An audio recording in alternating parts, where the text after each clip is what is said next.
Did you miss the last episode? Here are a few highlights. I don't want to generate an audience. That's not my goal. I want to form a family where we communicate.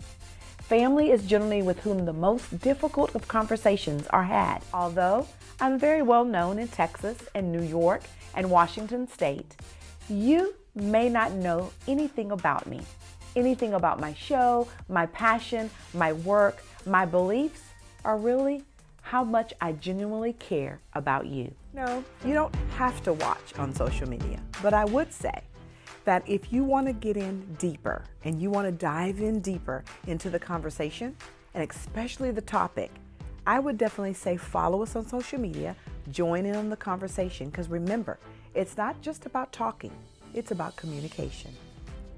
Yes, we will have guests, sometimes in-house, sometimes we'll ask you, would you like to be a guest? Show Couch Time with Sonja is all about family. We are a safe zone.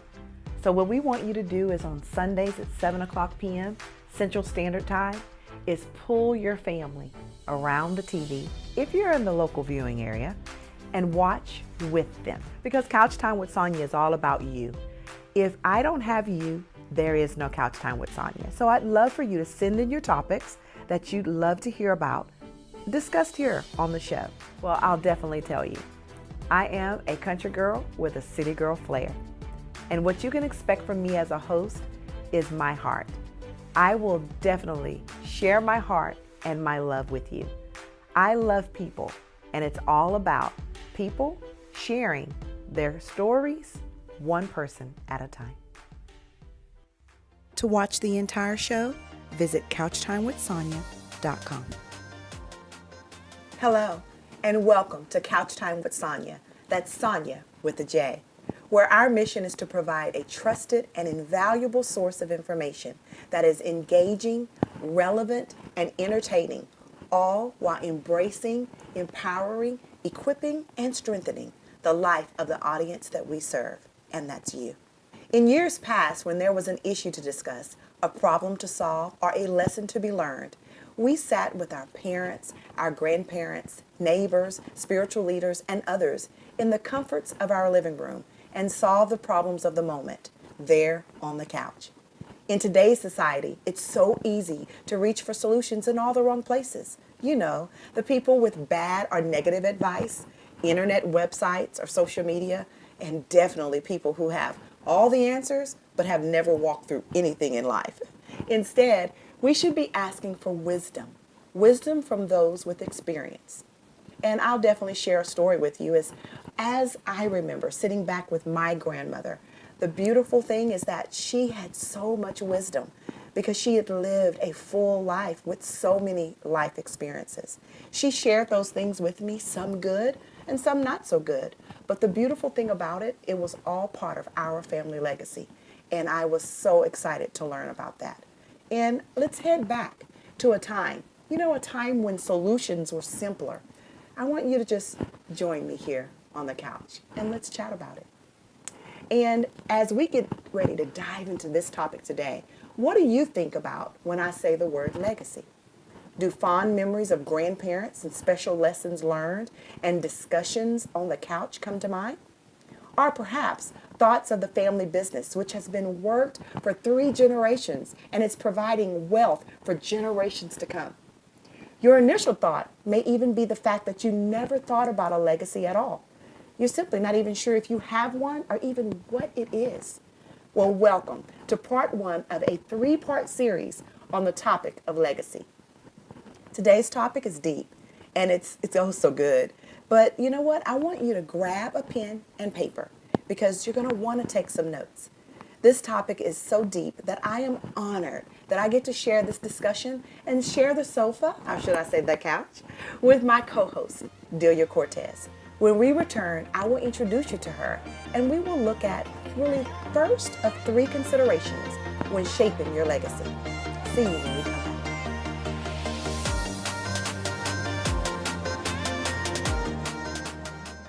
CEO Delia Davis is making history by becoming the youngest African-American female to own a television station in the nation. Along with her colleague, President Crystal Holmes, these women are becoming a part of the 1.3% African American television station ownership. Get ready for iconic television, an all-new channel coming to your TV on KVVV channel 15.10, covering Houston's local inspiration, entertainment, health, wellness, fitness, family, visual artists, comedians, and more. Streaming 24/7 on iconictelevision.com. Be sure to stay tuned for the latest and greatest on Iconic Television, where everyone can be iconic.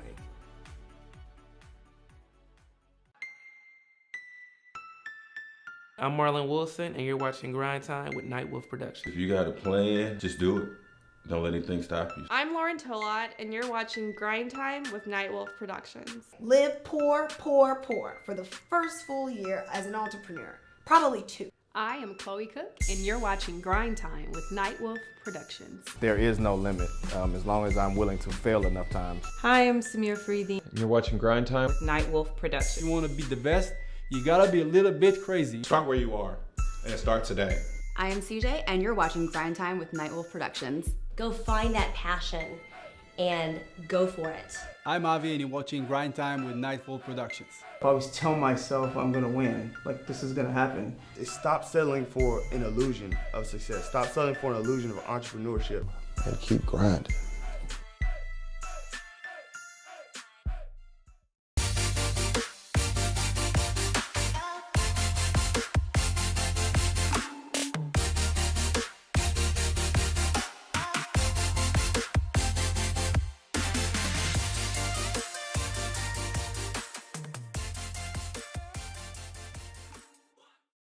Welcome back. I am joined with my co-host, Delia Cortez, and I am so excited. Thank you. Thank you so much for having me here today and sharing this couch. It's going to be some special times, and I look forward to the next 3 weeks and really delving into the topic of legacy. Awesome. Well, last segment, you got the opportunity to know about Couch Time and about me, but you haven't had the opportunity to know anything about Delia. So, Delia, would you please tell our viewers 3 fun facts about you? Fun facts. Let me think a second.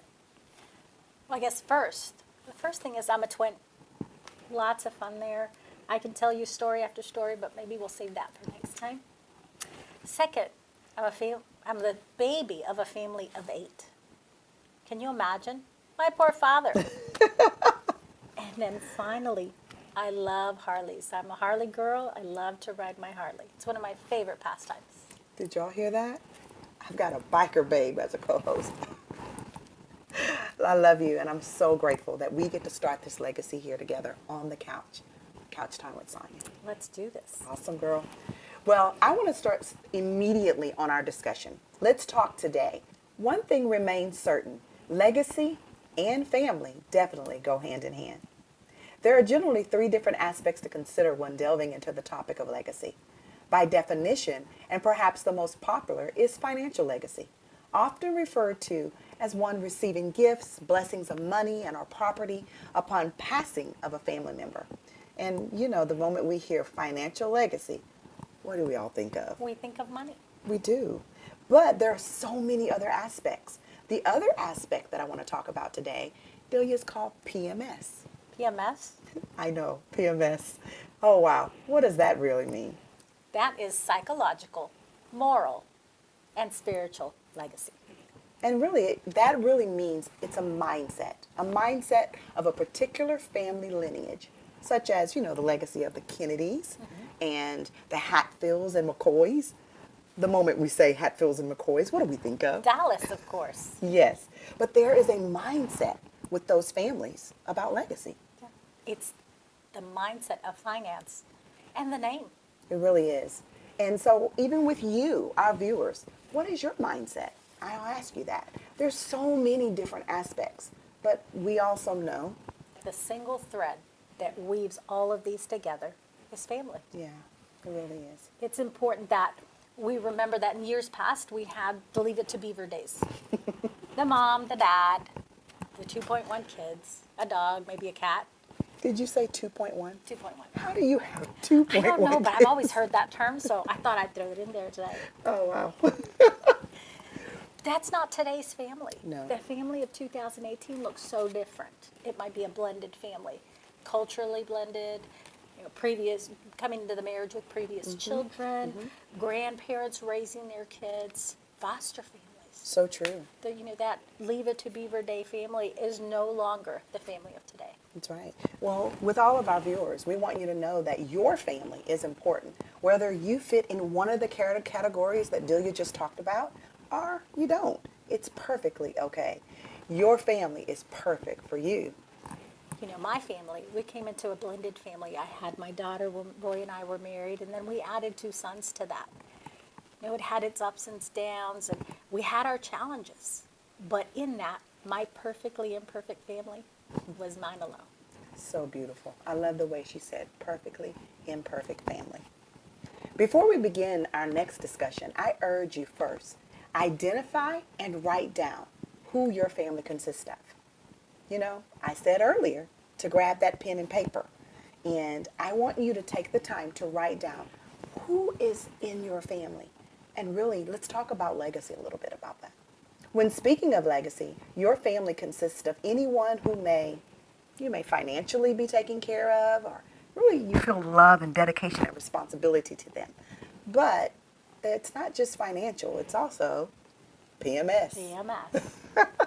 And you've talked about family or those people that have imparted wisdom. That's such a big part of who you become. There's people that have impacted your life that may not be a blood relation, like you and I. But we are doing life together, and what you teach me and what I teach you is so impactful. And I think we, as a society need to understand and know that the word family it's much more deeper than just a blood relation. I'm very grateful that you're my sister. You're my spiritual sister.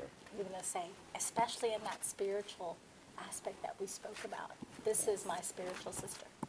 Yes. And it is touching. It is touching to me to have a spiritual sister. My question to you is really who is expanding in your family? Not just your immediate family, but family.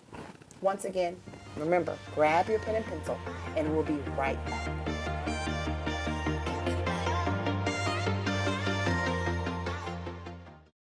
How do you define freedom? Is it health?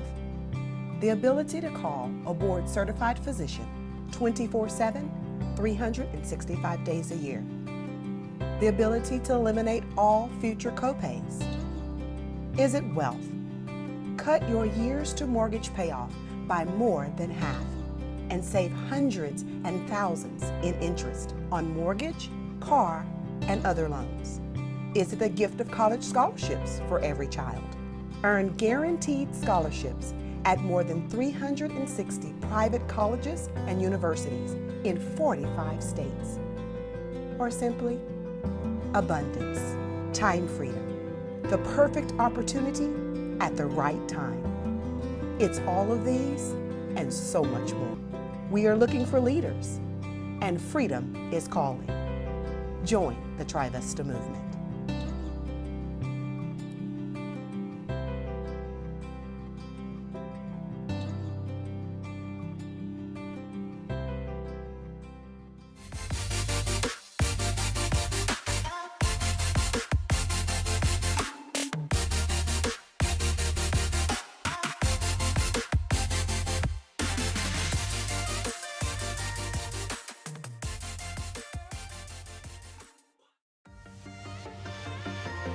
Welcome back. Now that you have identified your personal family structure, let's hear a story from Delia. Let me just tell you a little bit about my family. In my household, I had a single father raising 8 of us.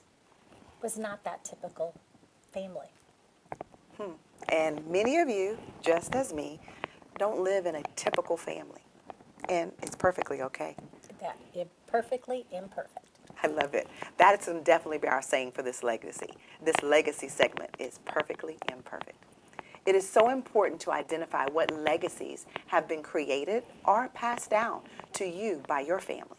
Although it may not be the most popular, I want to assure you that financial legacy is important, and I will tell you why as we continue on with our discussion. So, there's that very small part of the American public who has generational wealth. The Rockefellers, the Hiltons, the Jackson family. Yes.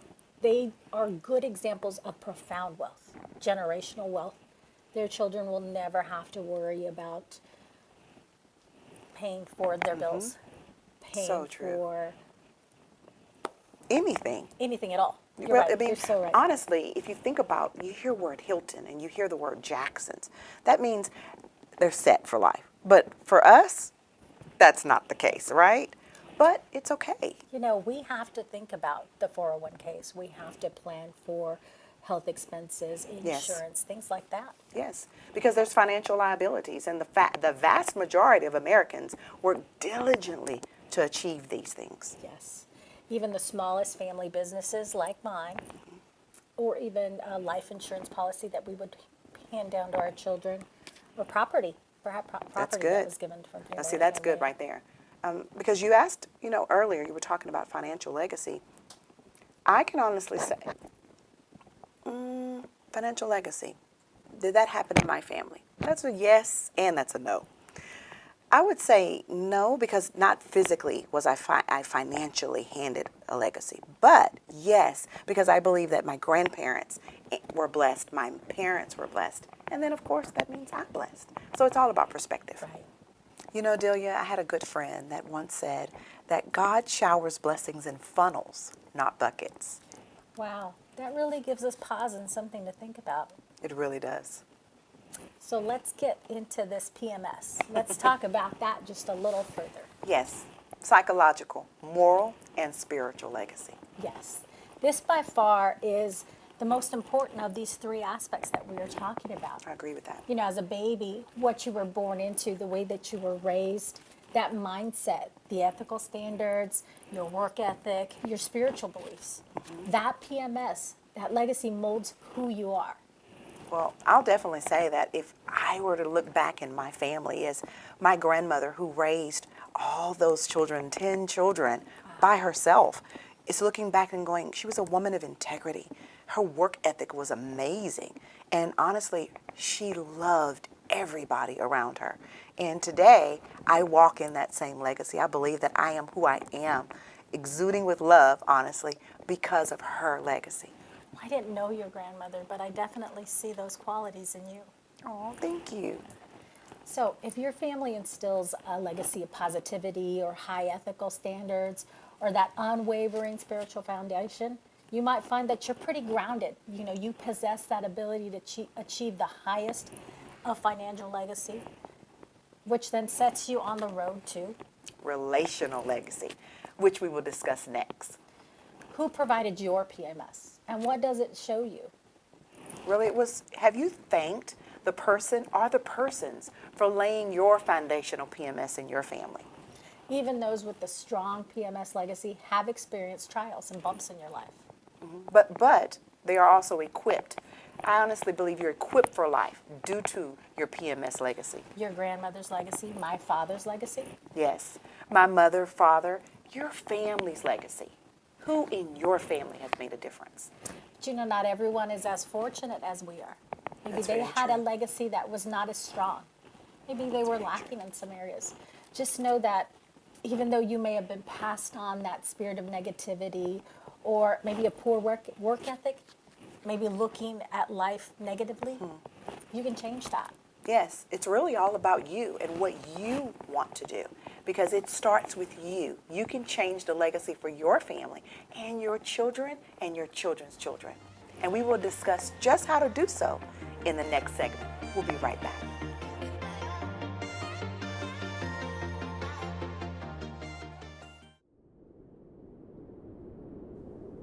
And then there was life. Born to color outside the lines. Born for such a time as this. You showed up on the planet to produce a dream. You, yes you, were born with purpose, with words. Friends, imagine that your dreams can become your reality by the words you speak. It all starts today. It starts with you. Creation, formation, transformation all begin with change. The battle is in your mind, but your voice is your weapon. Speak life, believe, prosperity, creative, daring.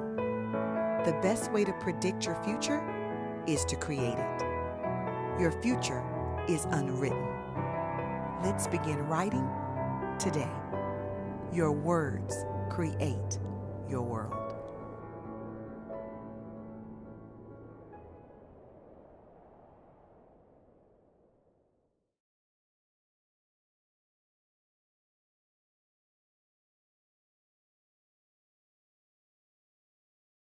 Welcome to Golden Opportunities. I'm your networking reporter, Sabrina Golden. Knowledge is power, and networking is vital to help you grow your business. Remember, life moves at the speed of relationships, so make your customers your friend. Meet like-minded professionals and learn and develop your skills. Let me help guide you in making your next steps greater on the road to success. Here are some events to help you take that next step. Woodlands Infinity. Woodlands Infinity Networking Breakfast, March 1st at 7:30 a.m. at the Hilton Garden Inn in the Woodlands. Join them for breakfast and the opportunity to promote your business and meet and greet business owners from the Woodlands area, while also making connections. BNI member referrals have generated $11.2 billion in revenue for the members, and their numbers just keep growing. Entrepreneur Brunch and Networking Event, March 5th, 11 a.m. to 12:30 p.m. or 7 o'clock to 8:30 p.m. Theme: should you pay to advertise your business on Facebook? Learn how social media analytics work for you. This event features a business skill workshop to help you understand paid advertising on Facebook, when you should and shouldn't use paid advertising, and how to get the most out of the analytics and data Facebook uses to run your business advertising. Networkers Luncheon. Networker Luncheon, March 7th, 11 a.m. to 1 p.m. at Post Oak Grill. This event is speed networking. You will get great connections, great food, and knowledge to expose your business and expose yourself.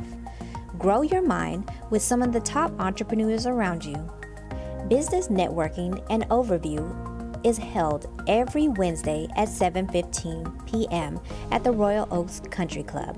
Come out and enjoy networking with Houston elite business professionals and get a complete overview of the industry that Houston businessmen and women are so excited about. Thank you for tuning in to Golden Opportunities with yours truly, Sabrina Golden. Until next time, Entrepreneur Up.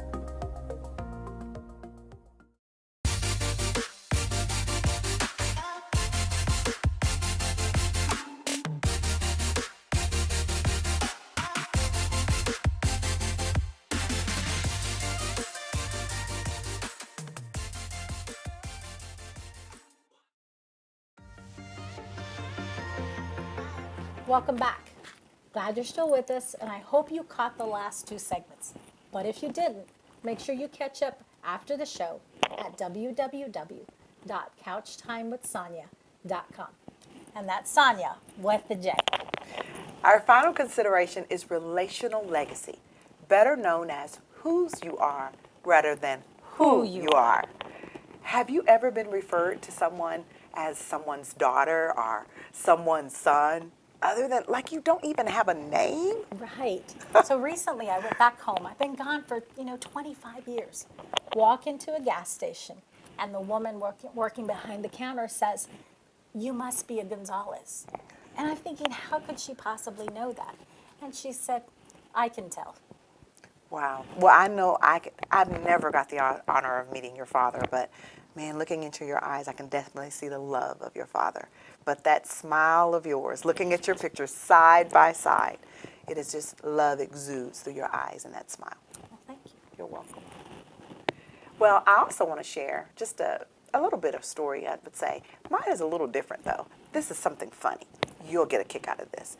My husband everywhere he goes, he always has somebody say, "You're Sonja's husband." And I'm like, no, his name, call him by his name. Poor Brad. Yes. So, have you ever received special privileges, Delia? You know, those special privileges, or even doors closed, just undeservingly, all because of a name, your name? Well, you imagine having 8 brothers and sisters, 6 of them being in school before you. I had some of that, the good and the bad. Yeah, well, just like being in school, high school. Let's just give an example of that. All of your siblings that went before you, if one was out of line and you sat in that same teacher's class, wouldn't you say that they automatically judged you? I would say I experienced exactly that. So many of you might be experiencing the same thing.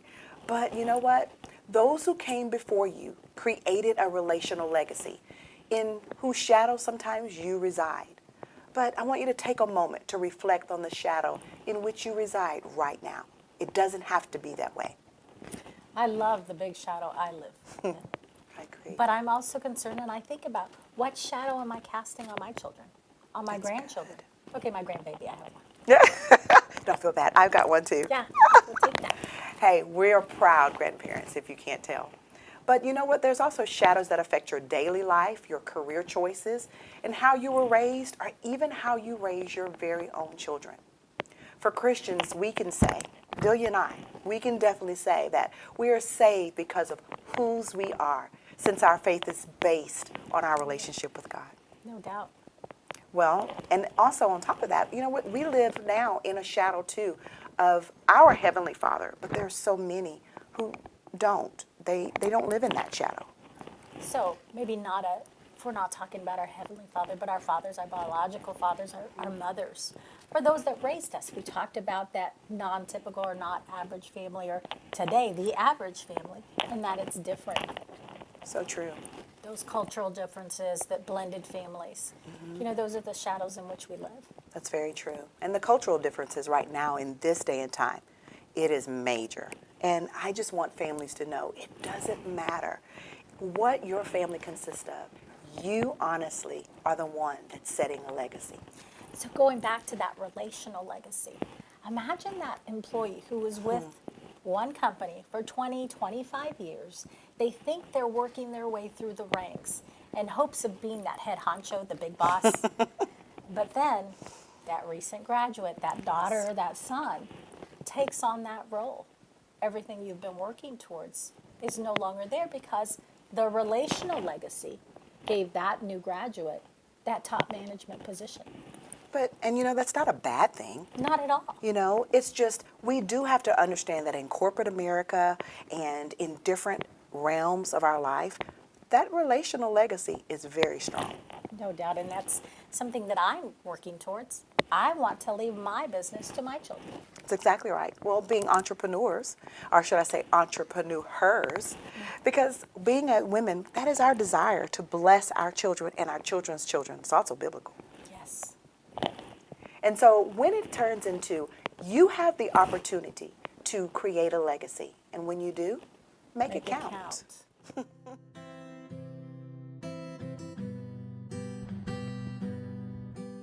Hi there, my name is Melissa Wittenborn and I'm from Houston, Texas, and I'd like to share with you my own personal journey, my own personal story about my own personal empowerment. I know that many of you, like myself, have gone through a lot of stuff, I like to call it, in your life, as well as also being stuck in the yuck zone. You know what the yuck zone is, when life really throws you some serious curveballs that you really cannot believe that you have to deal with. When I was only 5 years old, I became deaf through a high fever that I had with a childhood illness. That deafness caused me lots of pain. It caused me to be a stutterer. It caused me to have a serious lisp. And because I was deaf, it caused me great difficulties in learning how to read, because back then we learned how to read phonetically. I was made fun of. I was called deaf and dumb, and I was constantly bullied on the playground. I had this challenge throughout most of my school life. When I wanted to attend college, my father couldn't understand why somebody who was deaf and dumb would even want to bother with a college education. But I persevered on, and while I wasn't a straight A student or probably not even an honor student, I at least excelled in the grades in my major. I graduated from college and got married and had 2 young children. The children that I had multiple health challenges throughout their lives, and it was truly a difficult time for me. So there was a lot of stress in raising children with health challenges, but I still persevered. When I was in my 40s, I started taking ice skating lessons because my daughter was a competitive figure skater and moving up through the ranks of skating. And because I had had a freak ice skating accident when I was 8 years old and almost drowned, I decided that if anything happened to my daughter, that they should just gently push her body across the ice and then I'd take it from there. Her coaches thought that was ill-advised and decided that I needed to learn how to skate. I took skating lessons and was terrified of doing crossovers where you lifted up one foot off the ice, crossed it over to another foot, and vice versa. But one day I was really excited because I was preparing for my ice skating lesson and I had mastered the art of the crossover. I was excited to show my coach. I was warming up and there was a young woman on the ice with me who was a fairly reckless skater and did not bother looking over her shoulder when she was skating backwards. And what happened is I didn't hear her coming up from behind because I'm deaf, and she locked her blade into my back boot when I was doing a crossover. When she took the blade out from my boot, she actually flipped me onto the back of my head and the rest of my body followed. I was rushed to the nearest hospital and they did an x-ray, and I remember coming back into consciousness and they told me that I had a concussion. And I remember thinking, wow, this was really painful for just a concussion. The friend that I was with at the time insisted that the emergency room staff do a CT scan on me, and there they found that I had a 4.5-inch skull fracture on the back of my head, as well as 5 internal hemorrhaging sites. And thus began my long road of recovery. I had studied psychology quite a bit in college and knew that possibly through the power of my own positivity and positive thinking within my brain that I could maybe help myself in some way. The neurosurgeon came into me after they admitted me into the neurological ICU unit and insisted that I consent to having 12 holes drilled inside my head in order to release the pressure. He even suggested that I would die if I didn't do that. And when I asked him what my best case scenario was, he told me assisted living. I was in my 40s with 2 teenage children, and that didn't seem like a reasonable option to me. So I opted out of the surgery in spite of my neurosurgeon telling me that I was probably crazy. And by the way, I embrace my own personal level of craziness. And I told him that I was going to use Chinese energetic healing and the pain medicines. A traumatic brain injury is extremely painful, and I was going to heal myself through my positivity. I proudly am here before you today against all odds and can tell you that not only did I use positivity to heal myself in 7 weeks to a year and a half, depending on which injury you wanted to look at, but I proudly am sitting here before you telling you that I also have all of my faculties and my brain cells working. They actually hooked up strobes to me for about 3 years after my traumatic brain injury, and they never found any further residual effects of it. I then, about a few years later, my ex asked me for a divorce. I was absolutely traumatized because I had not really worked a full-time job in a number of years and decades, didn't really know what I was going to do with myself, met a young man who introduced me to professional speaking, and I actually wound up writing a book after my divorce to share my journey and my success story with other people. I was able to do this through my positivity. I teach people all the time that you're just one thought away from empowering yourself and doing what you choose to do. I proudly stand here before you and tell you that every single thing I do with gusto, I do with vengeance, I do with optimism, And I'm constantly saying to myself, I can do this, I will do this, and it is done. I am Melissa Wittenborn, and my story does matter. Thank you. Wow, what an amazing story. I love how she shared how today's topic impacts her and how that applies to her life. Yes. I want you to know that every single time we have a show, we're going to be talking about Your Story Matters. Remember, go to our social media pages, share your story with us, because we want to know. And we'll be right back. If you would like to submit questions or topics for the show, send us an email. Visit couchtimewithsonya.com.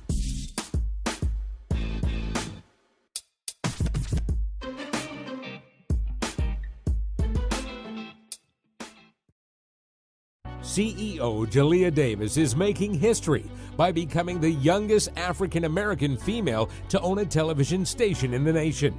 Along with her colleague, President Crystal Holmes, these women are becoming a part of the 1.3% African-American television station ownership.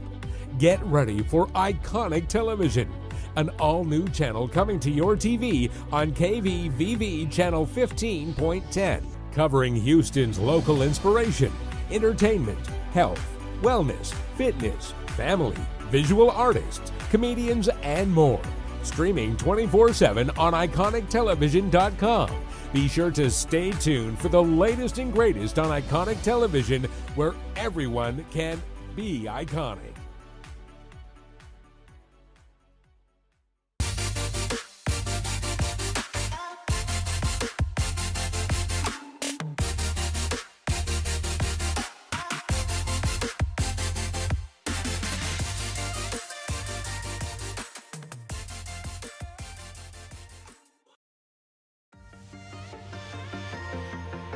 Welcome back.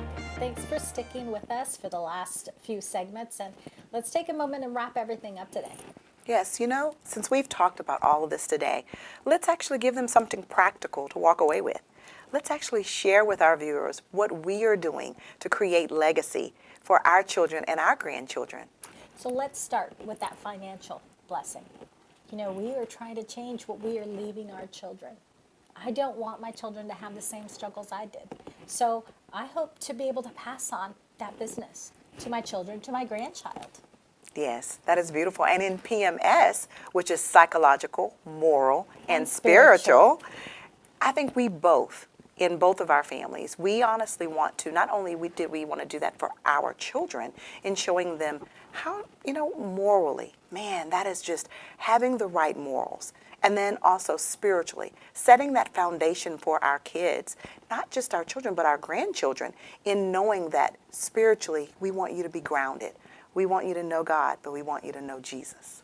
We want you to know how to approach life, how to overcome the challenges that will indeed be thrown at you. Yes. And of course, that P in psychological is honestly knowing how to take control of your mind, and honestly knowing how to maneuver, like you said, through life, but also dealing with others in life. You know, we know the others part can get really difficult. You know, on a daily basis, we're going to have that challenge, that the neighbor, the coworker, the things that will become life challenges and can become bigger than they really are if we let them. That's true. And they learn, our kids and our grandkids learn from us. We are their example on how to deal with life. So true. And then the last is relational. What are we doing relationally to leave a legacy? You know, not personally, because I was not part of a sorority, but, you know, oftentimes you hear mothers passing along that tradition of a sorority. For men, fraternity. That's true. Didn't happen for me either. I always said, I'm in a sorority, and people would say, oh, you are?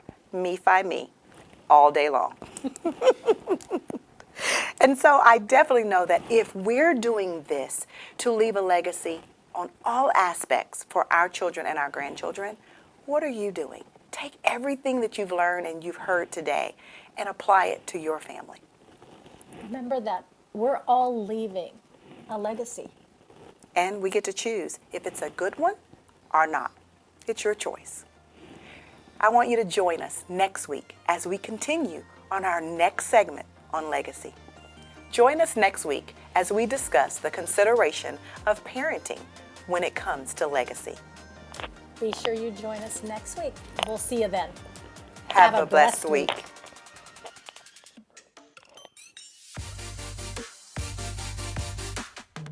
If you would like to be a guest or advertise your business on Couch Time with Sonja, I would love to hear from you. Email me. Visit couchtimewithsonya.com.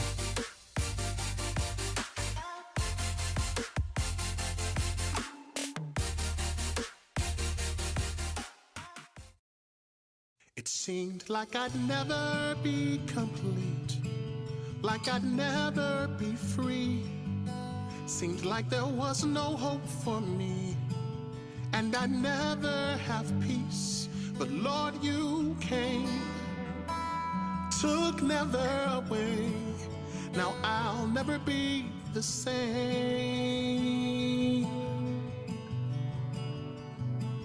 I thought I'd always have to cry, have a reason to complain. Thought I'd always be hurt, I just get used to the pain. But then one day, you took the pain away. Now I'll never be the same.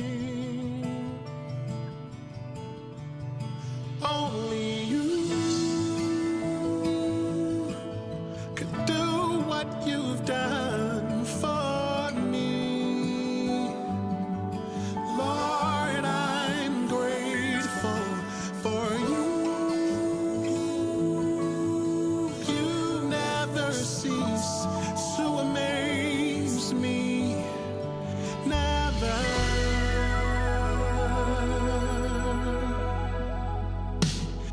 It seemed like I'd never see the day that I'd be doing this. I thought I'd never have the chance, that it would only be a wish. But by your grace, I'm standing here today, and I'll never be the same.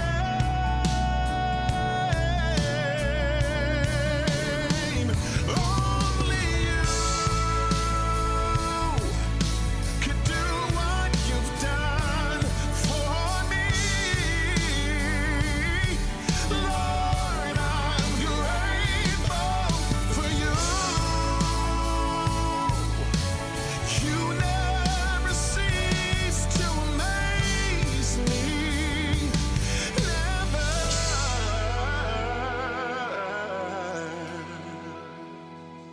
So I'll never be the same again. Never be the same again. Because of you, Lord. No, I'll never be the same again. I've been changed by your mighty hand.